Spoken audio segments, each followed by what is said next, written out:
Hello students, welcome to F online classes. Students, आज मैं आपको प्रार्थना पत्र और निबंध कराने जा रही हूँ। ठीक है, 5th और 6th वाले स्टूडेंट्स इस पत्र को बहुत अच्छे से देखिएगा कि पत्र जब हम लिखना शुरू करते हैं तो हम किस तरीके से लिखना शुरू करते हैं। जैसे कि ये पत्र है छुट्टी के लिए आवेदन पत्र, कि आपको अपने स्कूल से छुट्टी चाहिए 2 दिन की, 4 दिन की, 1 दिन की, तो उसके लिए आप अपने प्रधानाचार्य जी को प्रार्थना पत्र लिखेंगे। ठीक है, तो देखिए आइए देखते हैं शुरुआत कैसे करते हैं इसकी। तो सबसे पहले लिखेंगे हम सेवा में। हर पत्र में आपका ये जरूर आएगा सेवा में। श्रीमान प्रधानाचार्य जी, ठीक है, यहाँ पर आपका स्कूल का नाम आएगा और यहाँ पे एड्रेस आएगा, पता आएगा, स्थान। ठीक है, ये फॉर्मेट आपका छुट्टी की जो एप्लीकेशंस लिखेंगे या अपने स्कूल में किसी भी तरीके की जब आप एप्लीकेशन लिखेंगे, छुट्टी की लिखें, पिकनिक पे ले जाने की लिखें, सेक्शन चेंज की लिखें, या अपना सर्टिफिकेट जो होता है वो प्राप्त करने के लिए लिखें, तो सब में आपका ये फॉर्मेट आपका सेम रहेगा। इसी तरीके से आप शुरुआत करेंगे सेवा में श्रीमान प्रधानाचार्य जी, यहाँ स्कूल का नाम और यहाँ पे स्थान लिखेंगे आप। ठीक है, इसके बाद लिखेंगे यहाँ विषय, किस विषय में आप छुट्टी ले रहे हैं, तो आप यहाँ पे लिखेंगे विषय 2 दिन की छुट्टी के लिए आवेदन पत्र। ठीक है, यहाँ तक समझ आ गया। अब शुरुआत करते हैं पत्र की। महोदय, यहाँ पे आप लिखेंगे महोदय। उसके बाद फिर यहाँ से शुरू करेंगे। सविनय निवेदन है कि मैं आपके विद्यालय का कक्षा, ठीक है, यहाँ पे कक्षा डालेंगे, मैंने कक्षा लिख दिया, यानी यहाँ पे आपको, आप 5वीं के हैं, 6ठी कक्षा के हैं, तो आप यहाँ पर कक्षा डालनी है अपनी, 5वीं या 6ठी जो भी क्लास के हैं आप, का छात्र या छात्रा हूँ। मुझे अचानक बुखार आ गया है, इसी कारण मैं स्कूल में उपस्थित नहीं हो सकता या सकती हूँ।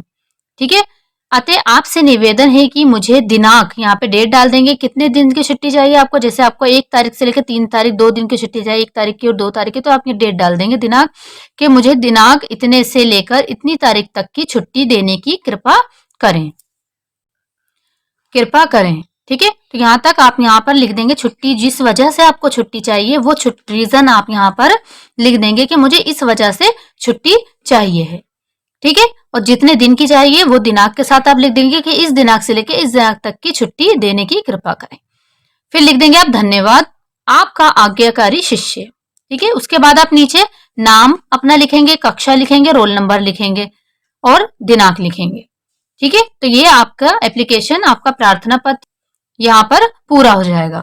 तो ये तो हो गया आपका, जो मैंने आपको करा दिया है, ये आपको नोटबुक में अपनी नोट करना है कि पत्र हम छुट्टी के लिए जब लिखते हैं तो प्रधानाचार्य जी को इस तरीके से लिखते हैं। शुरुआत मैंने आपको ऊपर बता दी कि किस तरीके से करते हैं। विषय यहाँ तक ही आपका बिल्कुल इसी तरीके का रहेगा, इसी तरीके से लिखना है आपको छुट्टी पर जब आप प्रार्थना पत्र लिखेंगे अपने प्रधानाचार्य जी को। फिर यहाँ पर अपना जो भी रीजन है, समस्या है, जिस वजह से लिख रहे हैं आप, वो लिखेंगे यहाँ पर, और फिर आप आखिर में लिख देंगे कि आपका आज्ञाकारी शिष्य, नाम, कक्षा, रोल नंबर और दिनांक। ठीक है, तो ये तो हो गए आपकी 2 दिन की छुट्टी के लिए एप्लीकेशन। अब आपको होमवर्क में जो एप्लीकेशन करनी है, प्रार्थना पत्र आपको करना है, वो करना है बहन की शादी में जाने के लिए छुट्टी हेतु प्रार्थना पत्र, प्रधानाचार्य जी को। ठीक है, बहन की शादी में जाने के लिए आपको प्रार्थना पत्र करना है, वो आपका होमवर्क में, वो भी आपका इसी तरीके से होगा, क्योंकि आप प्रधानाचार्य जी से, अपने प्रिंसिपल से छुट्टी मांग रहे हैं, तो आप वैसे ही करेंगे। पहले ऊपर आप क्वेश्चन ले लेंगे, इसका ले लेंगे कि बहन की शादी में छुट्टी के जाने के लिए छुट्टी हेतु प्रधानाचार्य जी को प्रार्थना पत्र। फिर ये आपका सेम रहेगा, उसमें भी सेवा में श्रीमान प्रधानाचार्य जी, स्कूल का नाम, स्थान। ठीक है, और विषय, विषय यहाँ पे लिखा है आपने 2 दिन की छुट्टी के लिए। जब आप बहन की शादी में जाने के लिए लिखेंगे तो आप यहाँ लिखेंगे बहन की छुट्टी, बहन की शादी में जाने हेतु जाने के लिए छुट्टी हेतु प्रार्थना पत्र।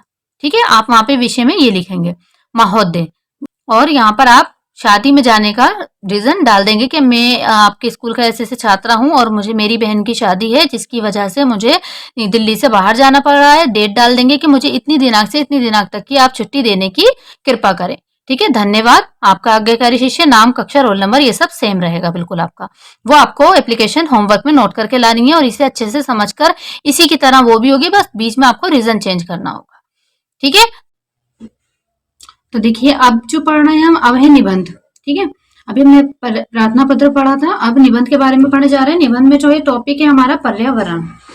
ठीक है, पर्यावरण 2 शब्दों से मिलकर बना है, परि जमा आवरण। इसका अर्थ होता है हमारे चारों ओर का वातावरण। हमारे चारों ओर उपस्थित सभी चीजें, हवा, जल, जीव जंतु, पेड़ पौधे इत्यादि, सभी हमारे पर्यावरण का निर्माण करते हैं। पृथ्वी पर जीवन के लिए पर्यावरण बहुत आवश्यक है, क्योंकि पृथ्वी पर पर्यावरण के बिना जीवन असंभव है। पर्यावरण से हमें जल, वायु, सूर्य का प्रकाश, वनस्पति, खनिज आदि कारक प्राप्त होते हैं।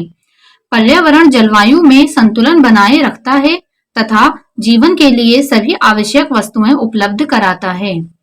वाहनों से निकलने वाला धुआं, कारखानों से निकलने वाली गैस, जहरीली गैस तथा कूड़ा करकट इत्यादि पर्यावरण प्रदूषण उत्पन्न करते हैं। हमें अधिक से अधिक पेड़ पौधे लगाकर पर्यावरण को स्वच्छ, सुरक्षित तथा हरा भरा रखना चाहिए। हमारा पर्यावरण धरती पर स्वस्थ जीवन को अस्तित्व में रखने के लिए महत्वपूर्ण भूमिका निभाता है। फिर भी हमारा पर्यावरण दिन प्रतिदिन मानव निर्मित तकनीक तथा आधुनिक युग के आधुनिकीकरण के वजह से नष्ट होता जा रहा है। इसलिए आज हमें पर्यावरण प्रदूषण जैसे सबसे बड़ी समस्या का सामना करना पड़ रहा है। हम सभी को अपनी गलती का सुधार करना तथा स्वार्थपरता त्याग कर पर्यावरण को प्रदूषण से सुरक्षित तथा स्वस्थ करना होगा। यह मानना कठिन है, परंतु सत्य है कि प्रत्येक व्यक्ति द्वारा उठाया गया छोटा सा कदम बड़ा बदलाव ला सकता है। इसलिए हमें विश्व दिवस के मुहिम में बढ़ चढ़कर हिस्सा लेना चाहिए। लोगों को पर्यावरण के महत्व को समझाने तथा जागरूकता फैलाने हेतु प्रत्येक वर्ष 5 जून को विश्व पर्यावरण दिवस मनाया जाता है। पर्यावरण की रक्षा हेतु पेड़ पौधे लगाना, जल को स्वच्छ रखना तथा वायु में गंदे रासायनिक धुएं को मिलने से रोकना ही मानव का लक्ष्य होना चाहिए।